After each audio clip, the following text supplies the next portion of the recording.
Vertigo यानी कि सिर चकराना नर्वस सिस्टम का एक मेन लक्षण होता है। जब किसी कारण की वजह से किसी व्यक्ति को उसके आसपास की चीजें घूमती हुई नजर आती हैं, सिर चकराने लगता है, उसको चक्कर आने लगते हैं, तो इसी कंडीशन को वर्टिगो बोलते हैं। पेशेंट को लेटने, बैठने या खड़े रहने में अपनी बॉडी तथा आसपास की चीजें घूमती हुई दिखाई देती हैं। खड़े होने पर पेशेंट की आंखों के सामने अंधेरा छा जाता है। कभी कभी पेशेंट अनकॉन्शियस यानी कि बेहोश भी हो जाता है। पेशेंट को बैठने, चलने के लिए सहारा लेना पड़ता है।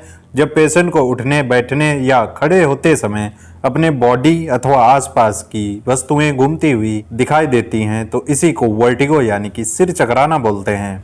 तो दोस्तों, इसी बारे में आज जानेंगे वर्टिगो यानी कि सिर चकराना क्या होता है, इसके क्या कारण होते हैं, इसके क्या लक्षण होते हैं और इसका क्या इलाज करना चाहिए। अगर आपने अभी तक मेरे चैनल को सब्सक्राइब नहीं किया है तो इसको सब्सक्राइब जरूर कर लें और बेल आइकन को भी प्रेस कर लें, जिससे कि ऐसे वीडियोस आपको हमेशा मिलते रहेंगे। तो सबसे पहले जान लेते हैं इसके कॉजेस के बारे में, क्या कारण होते हैं जिसकी वजह से लोगों में वर्टिगो की प्रॉब्लम हो जाती है, यानी कि उनका सिर चकराने लगता है। दोस्तों, इसके कई कारण हो सकते हैं, जैसे कि हेड इंजरी हो जाना, यानी कि सर में किसी तरह की चोट का लग जाना, तो इस कंडीशन में भी उसको वर्टिगो की प्रॉब्लम हो सकती है। या फिर ईयर सर्जरी हुई है, यानी कि कान का ऑपरेशन हुआ है, तो इस कंडीशन में भी उसको वर्टिगो की समस्या हो सकती है, उसका सिर चकराने लगता है। जिन लोगों को माइग्रेन की समस्या रहती है, एक तरह का सर दर्द होता है, तो इस कंडीशन में भी सिर चकराने लगता है। जो लोग रात में सोते नहीं है, देर रात तक जगते रहते हैं, इंसोम्निया की दिक्कत होती है, तो ऐसे लोगों को भी सिर चकराने की समस्या हो सकती है। इसके अलावा और भी कारण हो सकते हैं, जैसे कि मेंटल वर्कलोड। जो लोग अधिक मानसिक कार्य करते हैं, ज्यादा वर्कलोड होता है, तो ऐसे लोगों का भी सिर चकराने लगता है। मसल्स में वीकनेस आ जाती है, मल्टीपल स्क्लेरोसिस हो सकता है। टेंशन भी एक ऐसी प्रॉब्लम होती है जिसके वजह से सिर चकराने लगता है। जिन लोगों की बॉडी में ग्लूकोज लेवल कम हो जाता है, तो ऐसी कंडीशन में भी सिर चकराने लगता है, चक्कर आने लगते हैं। अगर सिर में किसी तरह का ट्यूमर है, ब्रेन में इन्फेक्शन है या फिर मेंटल डिजीज है, तो इस कंडीशन में भी ये प्रॉब्लम हो सकती है।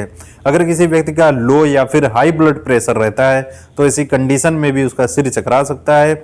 अगर कोई व्यक्ति एल्कोहलिक है, यानी कि वो शराब पीता है या फिर ड्रग्स जो होती हैं, मेडिसिन होती हैं, उनका गलत तरीके से इस्तेमाल करता है, तो ऐसे लोगों को साइड इफेक्ट की वजह से सिर चकराने लगता है। अगर किसी व्यक्ति को मॉर्निंग या फिर मोशन सिकनेस है, तो इस कंडीशन में भी चक्कर आते हैं, सिर चकराने लगता है। अगर किसी महिला को मेंस्ट्रुअल साइकिल से रिलेटेड प्रॉब्लम है, उनके पीरियड टाइम से नहीं आते हैं, रेगुलर पीरियड की समस्या है, तो ऐसी महिलाओं को भी सिर चकराने लगता है, वर्टिगो की समस्या हो सकती है। तो ये कुछ कारण होते हैं जिसकी वजह से लोगों में वर्टिगो की प्रॉब्लम हो जाती है, यानी कि सिर चकराने लगता है। तो जान लेते हैं इसके सिम्टम्स के बारे में। अगर किसी व्यक्ति को वर्टिगो की प्रॉब्लम है, तो उसको क्या लक्षण दिख सकते हैं। जब किसी व्यक्ति को वर्टिगो की प्रॉब्लम हो जाती है, यानी कि सिर चकराने की समस्या हो जाती है, तो उसकी आसपास की जो चीजें होती हैं वो घूमती हुई दिखाई देती हैं। यहाँ तक कि उसकी जो बॉडी होती है वो भी घूमती हुई नजर आती है। वर्टिगो अपने आप में एक सिम्टम है, लेकिन इसके साथ कुछ अन्य सिम्टम भी जुड़े होते हैं, जैसे कि बैलेंस प्रॉब्लम। ऐसे लोग अपनी बॉडी को कंट्रोल नहीं करते हैं, इम्बैलेंस हो जाती है बॉडी, तो इस कंडीशन में वो गिर सकते हैं, गिरने से उनको चोट भी आ सकती है। मोशन सिकनेस महसूस होती है, नौजिया एंड वोमिटिंग यानी कि मितली लग सकती है और उल्टियां भी हो सकती हैं। टिनिटस की प्रॉब्लम हो सकती है, जैसे कि कानों में घंटियां जैसा बजना सुनाई देता है, कानों में भारीपन रहता है, सर में भारीपन रहता है, सर दर्द रहता है। तो ये कुछ इसके लक्षण होते हैं जिन्हें देखकर आप पहचान सकते हैं कि किसी पेशेंट को सिर चकराने की समस्या है या फिर वर्टिगो की प्रॉब्लम है। तो अब जान लेते हैं इसके ट्रीटमेंट के बारे में। अगर किसी व्यक्ति को ये प्रॉब्लम हो गई तो उसका क्या इलाज करना चाहिए। सबसे पहली बात, अगर किसी व्यक्ति को ऐसे लक्षण दिख रहे हैं तो उसको तुरंत अपने डॉक्टर के पास जाना चाहिए और कुछ टेस्ट करा लेने चाहिए, जैसे कि ब्लड प्रेशर चेक करा लेना चाहिए, टेम्परेचर चेक करा लेना चाहिए और सीबीसी या फिर ब्लड हीमोग्लोबिन ये भी जांचें करा लेनी चाहिए, जिससे कि ये पता चलता है कि पेशेंट को खून की कमी तो नहीं है जिसकी वजह से उसका सिर चकराने लगा है।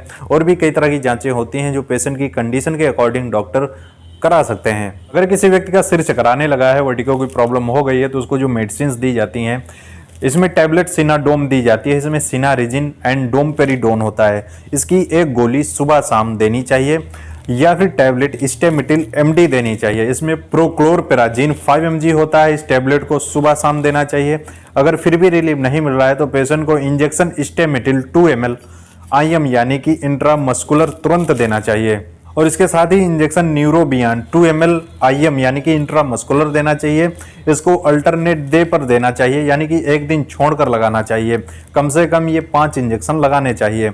और साथ में कैप्सूल बी कॉम्प्लेक्स देनी चाहिए, जिसमें विटामिन बी होता है, विटामिन सी होता है। ये कैप्सूल आप सुबह शाम खाने के बाद दे सकते हैं। या फिर सिरप मल्टीविटामिन देनी चाहिए, इसको 2 चम्मच सुबह शाम खाने के बाद देना चाहिए।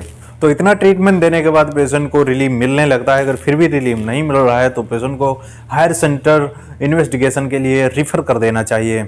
अगर किसी व्यक्ति को डिहाइड्रेशन हो गया है, पानी की कमी हो जाने की वजह से, या फिर उसको लूज मोशंस आने की वजह से डिहाइड्रेशन हो गया है, तब उसको डिहाइड्रेशन दूर करने के लिए IV फ्लूइड्स दिए जाते हैं या फिर उनको ओरल फ्लूइड्स दिए जाते हैं, जिससे कि उनके अंदर जो पानी की कमी हो गई है वो पूरी हो जाती है और पेशेंट को सिर चकराने की समस्या से निजात मिल जाती है। तो दोस्तों आज के लिए इतना ही। आपको समझ में आया होगा वर्टिगो यानी कि सिर चकराना क्या होता है, इसके क्या कारण होते हैं, इसके क्या लक्षण होते हैं और इसका क्या इलाज करना चाहिए। आई होप दोस्तों आपको ये वीडियो पसंद आएगा तो मेरे वीडियो को लाइक करें। अगर मेरे चैनल पर नए हैं तो इसे सब्सक्राइब करें और बेल आइकन को भी प्रेस कर लें, जिससे कि ऐसे वीडियोस आपको हमेशा मिलते रहेंगे।